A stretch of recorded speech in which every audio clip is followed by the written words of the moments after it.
Hello, I'm Dr. Becky from the University of Bristol. This video will focus on the question, how big is the problem of suicide?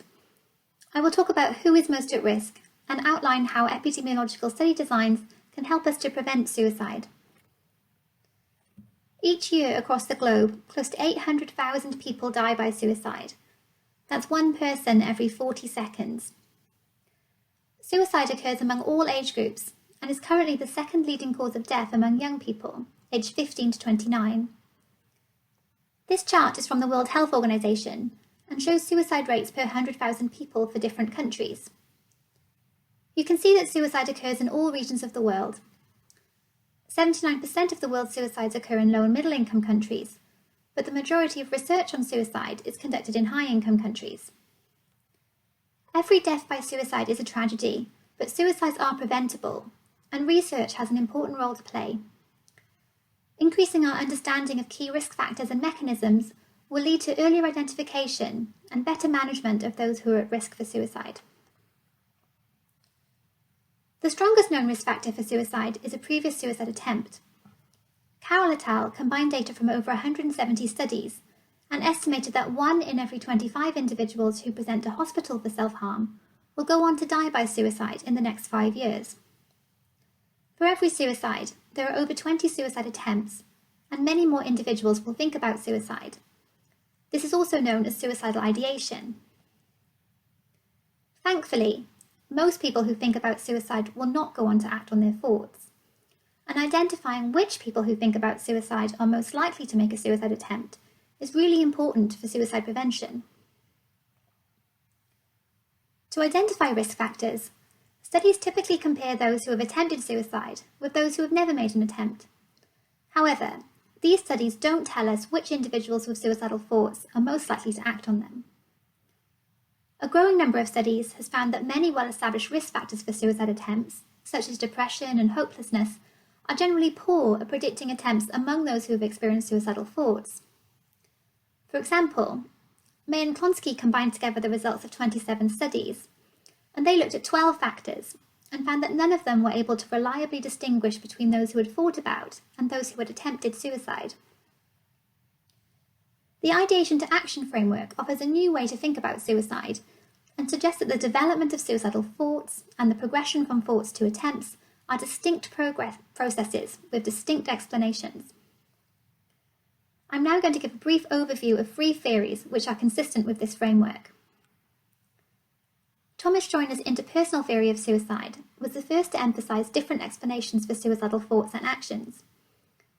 The model suggests that we are evolutionarily programmed to fear pain and death and must overcome this before suicidal desire can be translated into action.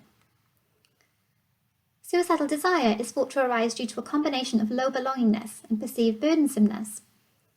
In order for suicidal desire to lead to a suicide attempt, it is necessary to also have capability for suicide. And this is acquired through exposure to painful and provocative events, such as non-suicidal self-harm or exposure to violence or trauma. This slide shows the Integrated Motivational Volitional model, which was developed by Rory O'Connor. The pre-motivational phase on the left describes the biopsychosocial context in which suicidal ideation and behaviour may emerge. The motivational phase in the middle describes the development of suicidal ideation, and this is explained by feelings of defeat and humiliation, and by entrapment. The volitional phase, shown on the right, describes the progression from suicidal ideation to attempts, and this is explained by a collection of 8 volitional factors. These include factors such as access to means, being exposed to suicidal behaviour in others, impulsivity, pain sensitivity, and fearlessness about death. The 3-step theory is the newest model proposed by David Klonsky. Step 1 suggests that suicidal ideation develops due to a combination of emotional pain and hopelessness. Step 2 suggests that ideation becomes strong only when emotional pain exceeds someone's feelings of connectedness. And Step 3 suggests that suicidal ideation progresses to suicide attempts only if an individual has the capacity to attempt suicide. And there are 3 types of capacity according to this model. Acquired, which is thought to arise through exposure to painful or provocative events. Dispositional, which is driven largely by genetics, such as pain sensitivity.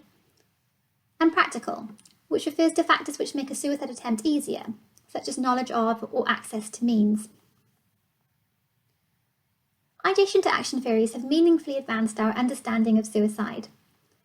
They provide testable hypotheses and point to opportunities for intervention. And each of these models has been tested using research designs, and each has received support, and some examples are included in the reference list. Although defined differently, all of the models emphasize the importance of suicide capability. My own work has found that some of the most important factors predicting the progression from suicidal thoughts to attempts over time were those related to capability, including non-suicidal self-harm and exposure to self-harm in others. Suicide capability is therefore a really promising target for suicide prevention strategies. Here are some references you might be interested in. Thank you for listening.